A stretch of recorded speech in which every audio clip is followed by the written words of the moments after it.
At some point in your life, someone found you creepy. You almost certainly have no idea when. You were just being yourself, talking, standing, looking, and somewhere across the room, someone's skin was crawling. That is not an insult. That is biology. Here is the first thing you need to know. Creepiness is not about what you did. It is about what you might do next.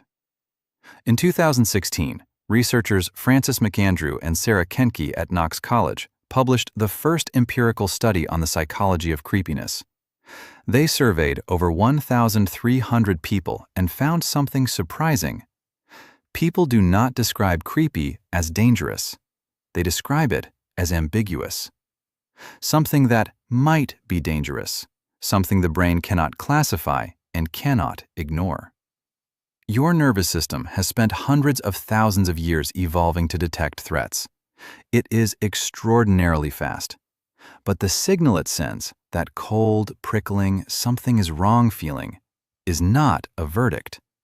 It is a question mark your brain refuses to let go of. The behaviors most reliably flagged as creepy were not violent. They were subtle. Prolonged eye contact just past the natural break point, standing slightly too close, laughing at the wrong moment, steering conversation back to one topic too many times, tiny calibration errors, and the person doing them almost never knows. Your brain runs two social systems at once. One is conscious and deliberate.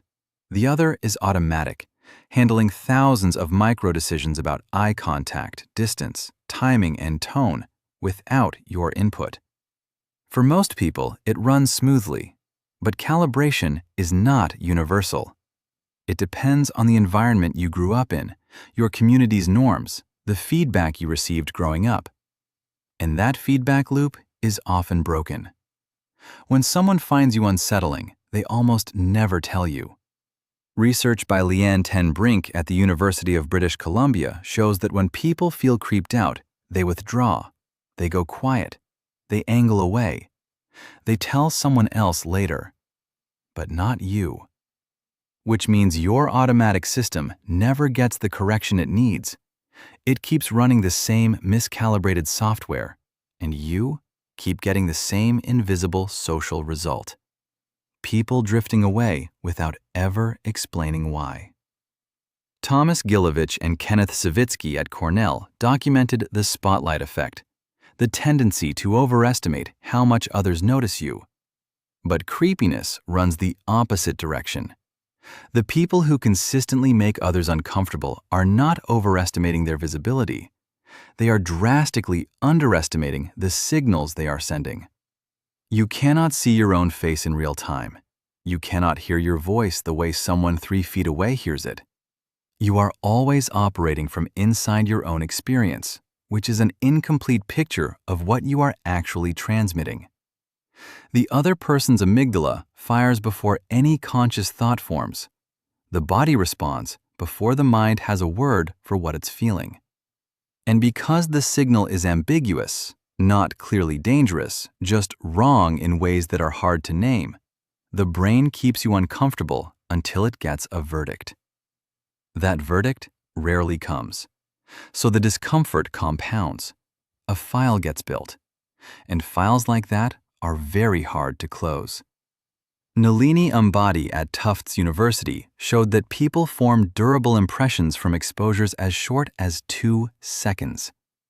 If your automatic system fires an uncomfortable signal in those first moments, you are playing defense for every interaction that follows. The fix is not to perform differently, it is to receive better. The people who move through social environments smoothly are not running better output. They are running better input. They notice when someone steps back, when a laugh is too polite, when eye contact breaks half a second too early, and they adjust in real time without making it conscious. That is the actual skill, not seeming less creepy, reading the feedback that was always there. You can retrain the automatic system. Slow down. Spend less time curating what you transmit and more time watching what comes back. Is this person leaning in or pulling away? Did that land or land sideways? Are they generating conversation or just responding to mine? The data is always there. Tonight, when you walk into a room, you are going to feel like you are just being yourself. That is exactly what you were doing all along.